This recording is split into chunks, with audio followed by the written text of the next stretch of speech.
Hello dear RPSC aspirants. तो आप सबके लिए आज मैं इस मुद्दे पे बात करने वाला हूँ कि क्या एक फ्रेशर आरपीएससी का एग्ज़ाम क्वालिफाई कर सकता है। तो दोस्तों बिल्कुल फ्रेशर आरपीएससी का एग्ज़ाम क्वालिफाई कर सकता है। इवन किसी भी एग्ज़ाम को क्वालिफाई करने के लिए बेसिक नीड क्या है, एक प्रॉपर स्ट्रैटेजी जो होती है स्टेप बाय स्टेप, वो होती क्या है। अगर आप आरपीएससी ही नहीं किसी भी एग्ज़ाम को अगर क्रैक करना चाहते हैं तो सबसे पहले क्या चाहिए कि जो एग्जामिनेशन का सिलेबस है वो क्या है वो आपको पता होना चाहिए। अगर प्रीवियसली कुछ एग्जाम हुए कि आरपीएससी में भी इससे पहले एग्जाम हो चुके हैं तो उन प्रीवियस एग्जाम के पेपर्स आपके पास होने चाहिए, है ना। फिर आप अपने सिलेबस से अपने पेपर को 1 to 1 करवा के देखो कि किस टॉपिक से ज़्यादा क्वेश्चन आ रहे हैं। कुछ टॉपिक ऐसा है जो सिलेबस में है बट उससे क्वेश्चन आए ही नहीं है, और कुछ टॉपिक से कम आए हैं, किसी से ज़्यादा आए हैं। वो एनालिसिस आपके पास होनी चाहिए, है ना। और फिर उसके बाद आपके पास प्रॉपर लेक्चर्स होने चाहिए। खुद से भी आप कर सकते हो बट थोड़ा सा टाइम उसमें लग सकता है। मैं ये नहीं कह रहा कि बिल्कुल नहीं हो सकता, सेल्फ स्टडी से भी किया जा सकता है, लेकिन उसमें थोड़ा सा टाइम कंज्यूम होगा आपका। अगर आप लेक्चर्स वगैरह ले लेते हैं तो आपकी स्टडी बिल्कुल प्रिसाइज रहती है, आपको पता होता है कि क्या पढ़ना क्या नहीं पढ़ना है। प्रॉपर टेस्ट सीरीज आप देते हैं जो भी टॉपिक आपके सिलेबस में हो सिलेबस के, and then further mock test देते हैं लास्ट में जो आपके ही एग्जामिनेशन के पैटर्न का होता है। और अपने तैयारी की पूरी जर्नी में अगर आप एक्टिवली पार्टिसिपेट करते हैं तो फिर ऐसा कोई रीज़न नहीं होगा जिससे कि आप एग्ज़ाम को क्वालिफाई ना करें, अनलेस एंड अदरवाइज पेपर वाले दिन आप बीमार हो गए, लेट से सेंटर पे पहुंचे। तो एक तो तैयारी का अपना एक फेज़ है और फिर जाके एग्ज़ाम को अटेम्प्ट करने का, एग्ज़ाम को लिखने का अपना एक स्टेज है। इसे अगर आप प्रॉपरली फॉलो करते हैं तो आप बड़े आराम से एग्जामिनेशन को क्वालिफाई कर सकते हैं।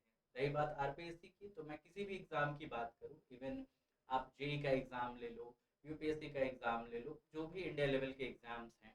आरपीएससी तो फिर भी जो राजस्थान गवर्नमेंट का उसका एग्ज़ाम है, आप किसी भी नेशनल लेवल के एग्ज़ाम को देख सकते हो या स्टेट लेवल के भी।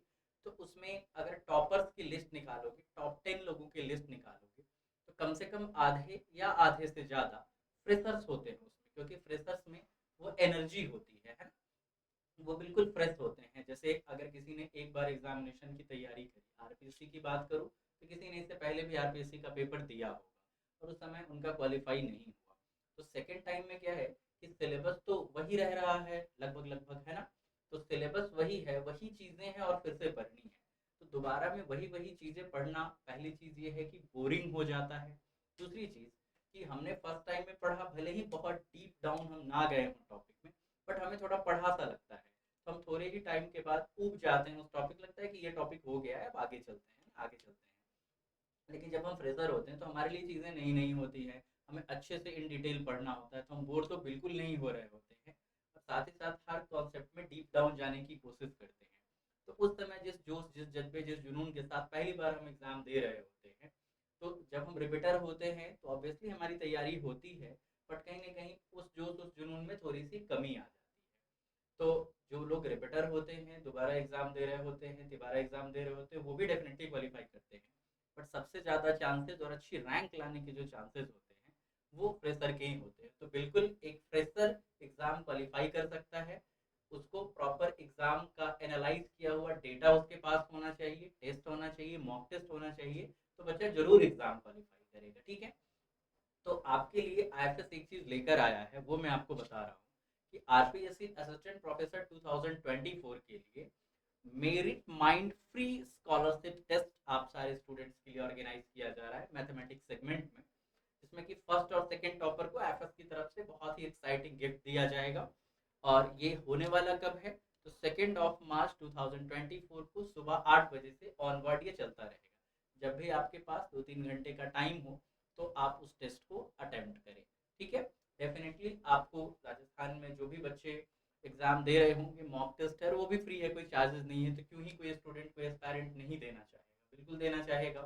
तो वो सारे बच्चे जो हैं वो एक जगह एक प्लेटफॉर्म पे इकट्ठा हो रहे होंगे, है ना। मानो कि कोई स्टूडेंट सेल्फ स्टडी भी कर रहा होगा, जिसने आईएफएस के प्लेटफॉर्म पे आकर कोर्सेज या टेस्ट सीरीज ना लिया हो, खुद से भी पढ़ रहा हो, तो मॉक टेस्ट तो वो भी देने वाला है ताकि उसे पता चले कि एग्जामिनेशन में बैठेगा तो फिर उसका क्या स्कोर रहने वाला है ना।